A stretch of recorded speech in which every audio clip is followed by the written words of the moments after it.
I know this is crazy, but this is what happened to me a year ago. I live in an old apartment building downtown, a relic from the 1920s.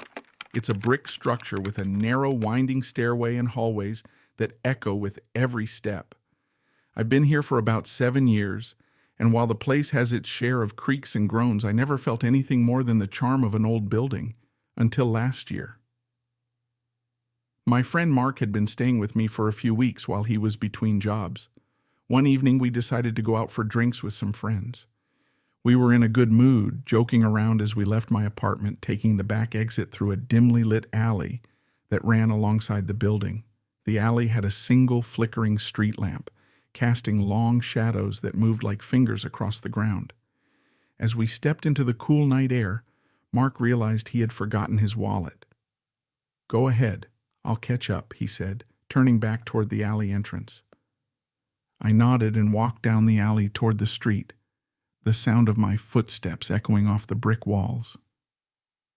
A couple of minutes passed and Mark still hadn't caught up. I glanced back and saw him emerging from the building, his pace quickening as he jogged toward me, a slight look of worry on his face. "What's up?" I asked as he caught up. "Nothing," he said, a forced smile tugging at his lips. "Just thought I heard something in the stairwell." I shrugged it off. It wasn't unusual to hear strange noises in an old building, and we both knew that. We headed to the bar, where we met up with our friends and had a good time. But I noticed Mark was unusually quiet throughout the night, glancing over his shoulder now and then. On our way back, we took the same alley. The street lamp was out this time, plunging the narrow path into darkness. I flicked on my phone's flashlight, casting a dim glow that illuminated just enough to see a few feet ahead. We made our way slowly, the air colder than before. As we neared the back entrance of the building, Mark stopped suddenly. "Do you see that?" he whispered, pointing toward the stairwell. I turned my flashlight in the direction he was pointing. At first, I saw nothing but shadows. Then, from the corner of my eye, I caught a glimpse of movement, a dark figure, just at the edge of the light, slipping behind the stairwell wall. A shiver ran down my spine. "It's probably just a shadow," I said, trying to sound calm.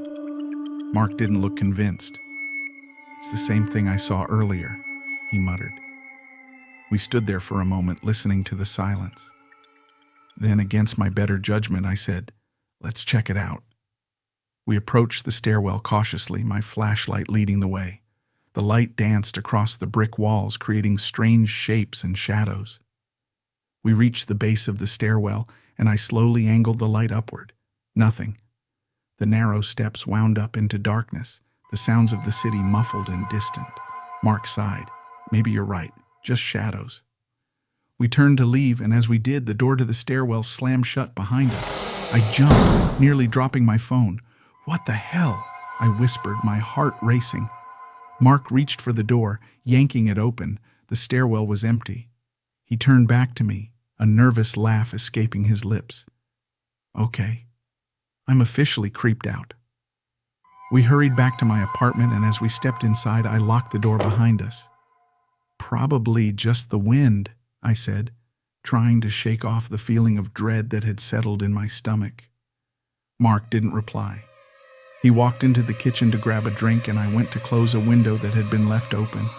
As I reached for the latch, I noticed something in the reflection of the glass. Mark was standing in the doorway behind me, but his face was filled with confusion and fear. "What's wrong?" I asked, turning around to face him. He stared at me, his face pale. "I was going to ask you the same thing," he said slowly. "Who was standing behind you when you closed the door earlier?"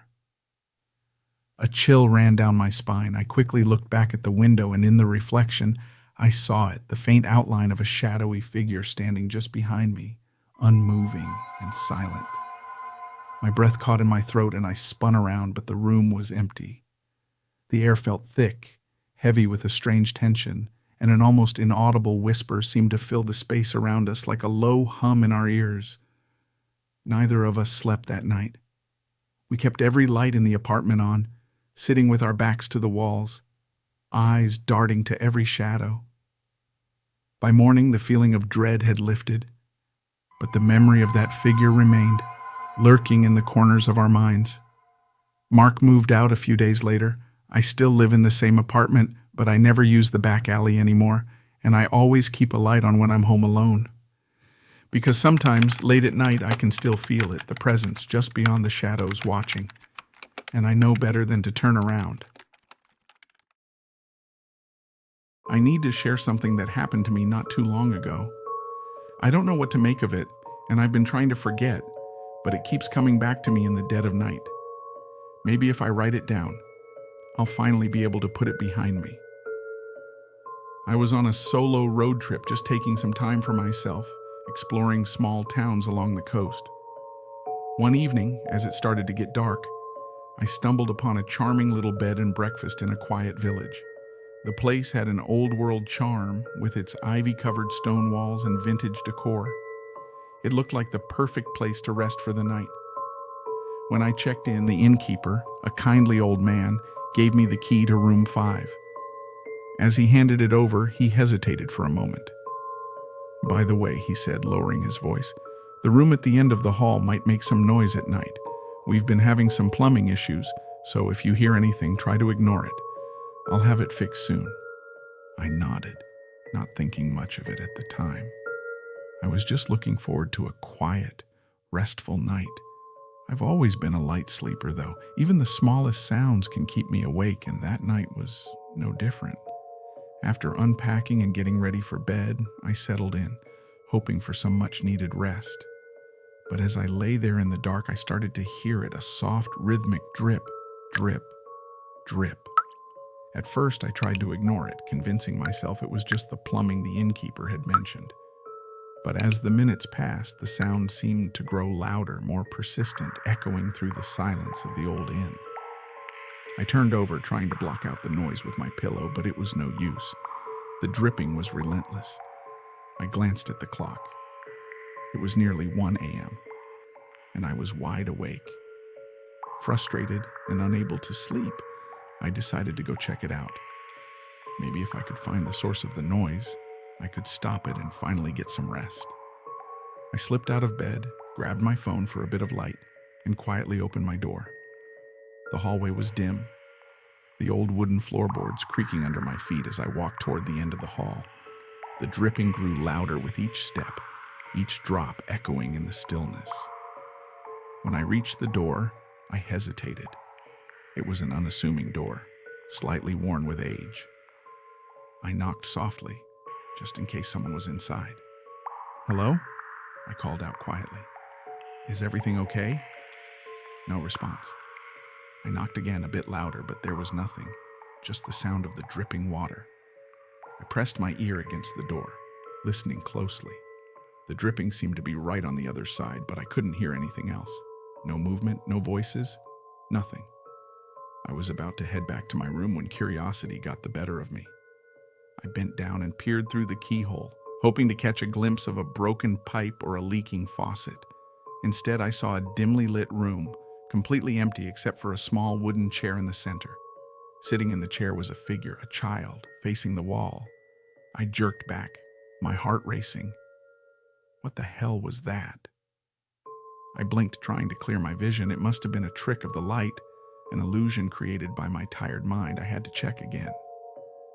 I leaned down once more and looked through the keyhole, but this time all I saw was red, deep, dark red, like someone had covered the other side with a thick piece of fabric. Feeling a wave of unease, I quickly backed away and returned to my room. I tried to dismiss the whole thing as some kind of optical illusion, maybe a curtain blowing in the wind or something. But the more I thought about it, the more unsettled I felt. Eventually, I managed to fall asleep, though my dreams were filled with dark hallways and the image of that figure in the chair. The next morning, I went downstairs for breakfast, still shaken from the night before. The innkeeper was there, setting out plates and silverware. I decided to bring up the room, trying to keep my voice light.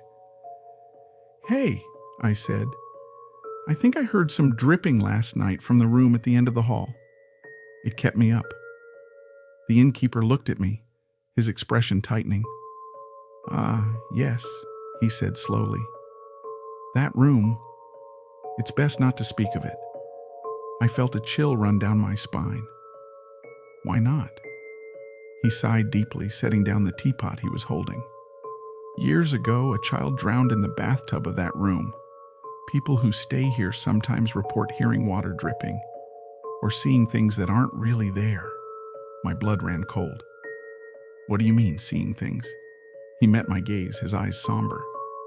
Some see a child with her back turned, others just a deep red glow like eyes watching them. If you saw red, it means she knows you were looking. My hands trembled as I put down my coffee cup. I didn't stay for the rest of breakfast. I packed my bags and left the inn as quickly as I could. As I drove away, I couldn't shake the feeling that someone or something was watching me through the rearview mirror. To this day, I don't know what I saw, and I don't want to know, but I've never been able to sleep in silence since, because sometimes in the quietest moments, I swear I can still hear that dripping. Thanks for diving into the shadows with us. If you enjoyed this story, don't forget to hit the like button and subscribe for more spine-chilling tales. Stay curious, stay safe, and remember, sometimes the truth is scarier than fiction. Until next time, sleep tight if you can.